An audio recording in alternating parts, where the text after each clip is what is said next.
Hi, howdy, how you doing? We're back. The car is now aligned and we put the wheels and tires, or we put the tires on the wheels, we mounted them. So I'm gonna test fit them and then we can maybe go scrub them in, at least go for a drive. The car's insured now, so go have some fun with it.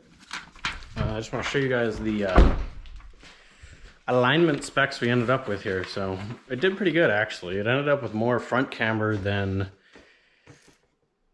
my 10th gen had, so that's decent, but the rear camber is way out of whack. So I'll show it to you guys here. So if that shadow isn't in the way, the front camber is 0.7. We ended up with negative 0.7 on the driver's side, and then on the passenger side, negative 0.9. Total toe out in the front, we went with negative 0.10, so, or negative 0.1, sorry, which is like a 16th out, I believe. And then toe out in the rear went negative 0.2, which is around 1/8 of an inch out. But look at the rear camber. So this is probably because I'm using the used arms. If you guys remember when I took the Skunk 2 arms out, those ones down there, I put in some used rear camber arms, so they probably aren't that tight of tolerance anymore. So you can see the camber on the, is it right side? So the passenger side is negative 1.6 in the back, and then the driver's side is negative 0.7. So we have a lot more camber in the back. On this side, it is what it is. I'll be running it like that for now. But I'm pretty happy with the front camber. It's actually noticeable, which is surprising for an H Street car. And the toe's all dialed, so it drives nicely now. I did drive it yesterday, obviously, just to the alignment rack. But here's the wheels and tires. See, the 225s are just barely pinched on the 7s, so them are looking nice. So I was just looking at what I got here for lug nuts, and I have these hub-centric rings, which are aluminum, so that's nice. They're not going to melt from the heat. Why do I only see 3 in there? That's, oh, there's the 4th one. I'm a genius. So that's good. I have those left over from my Koenig wheels, which I ran on the 10th gen. And these are the lug nuts I ran on the 10th gen. They're ugly, and they're kind of heavy in comparison to these. These are just like an acorn style. They're a lot lighter. However, I really don't want to run these because then you require a key, and I don't want to be switching a key and socket every time I have to change my tires on this thing. I'm going to go to autocross it. So I'm going to use these. These are just off of a Chevy Envoy. I think these will be good. They're the same size socket as my stock lug nuts, so I won't have any switching around to do. It'll make my switchovers faster and easier at the track. And yeah, I don't really care that they're ugly. So let's put these tires on. I won't bore you guys with doing that. I'll just go like this. And there it is. So they look pretty alrightish on there. I'm really not a fan of RPF1's in the front facing offset. They look a lot better reverse facing. But we're talking 8th Street here. We can't be doing cool stancy looking things, okay? So pretty happy with that. One thing I gotta do now is fix my license plates, and then let's go for a drive.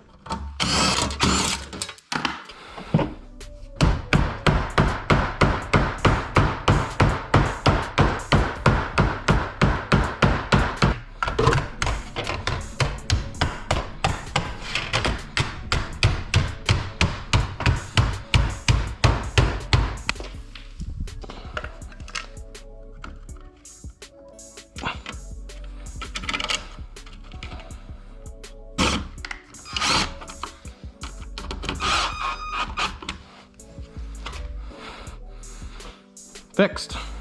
Now for the rear one.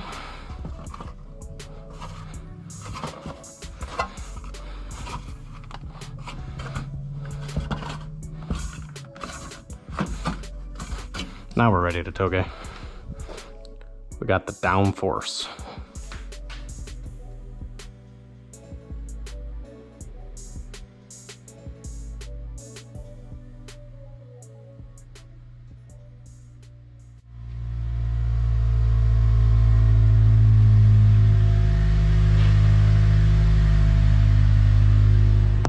All right.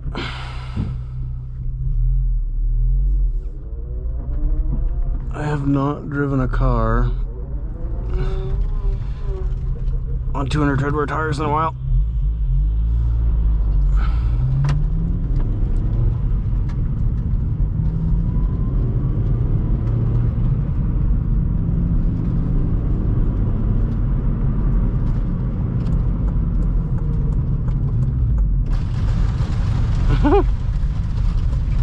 The amount of gravel they kick up is absurd.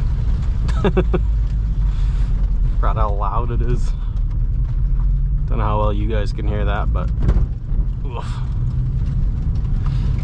Also, after driving my cushy base model, this thing rides rather abrasively with the conies and these tires. Man, I hope you guys can hear that because it is so loud. I feel like I'm just sandblasting the bottom of my car. Problem with it being so early in the spring, I don't know a good place to really go scrub these tires in that has clean pavement.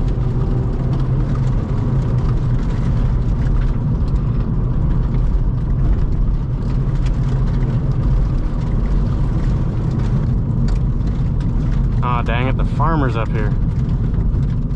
I guess I can't do hood rat shit.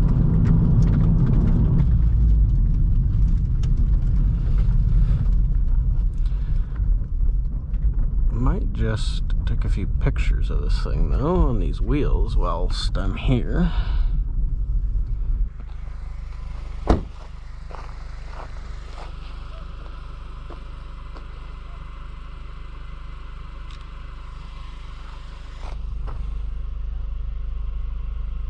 Do it for the gram. Alright. I don't see that farmer. He's down in the dip. We might rip a little bit of tack here, just for fun.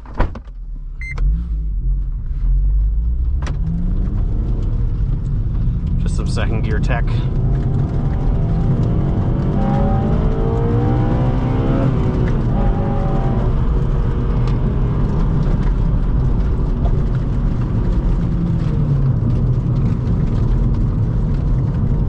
Man, I can't get over how rough this car rides. Just not used to it anymore. Definitely have a rock stuck in my heat shield. I'm not sure. I tried to get the rock out of the heat shield, but the rotors were like 6 million degrees and I tried to burn my fingerprints off, so let's see if it worked.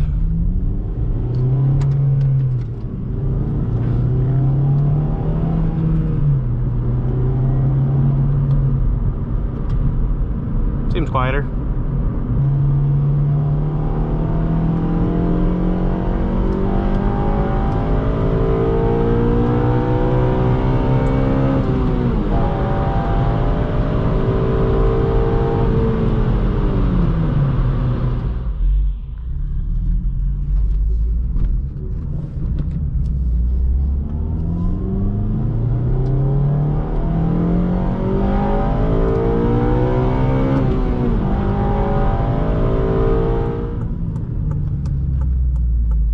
Alright, I'm sure this was not the most exciting drive in the world, but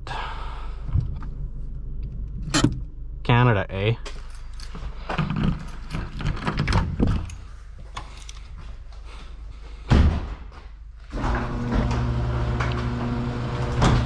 Alright, this video was a mess, I'm sure. I don't know what we did. We put some wheels on. We drove down a really gravelly road, got some rocks stuck in the brakes, and we did some on the highway, just, you know, see how she feels, and that told us nothing. So I'd say we're good to go. We're ready to race. So, yeah. I mean, I'm probably going to take the wheels back off it to drive it to the race because it's like 2.5 hours from me. And I'm going to wash it. Maybe I'll do a video on that tomorrow. If I'm feeling zesty, we'll give it a quick detail. It's pretty manky. The inside has not been cleaned in 6 months. Well, at least. No, it hasn't been driven in 6 months. It probably hasn't been cleaned in like 9 months because I daily drove it for a while and didn't clean it. And the outside is just a little dirty. It won't be bad to clean up, but anyway, that's it for this video. If you watched it, thanks, I guess, you know, or sorry you had to watch it. I don't know. Maybe it was good. You tell me. Or don't. I don't care. Well, maybe I care a little. It's up to you, okay? I'll see you guys in the next one.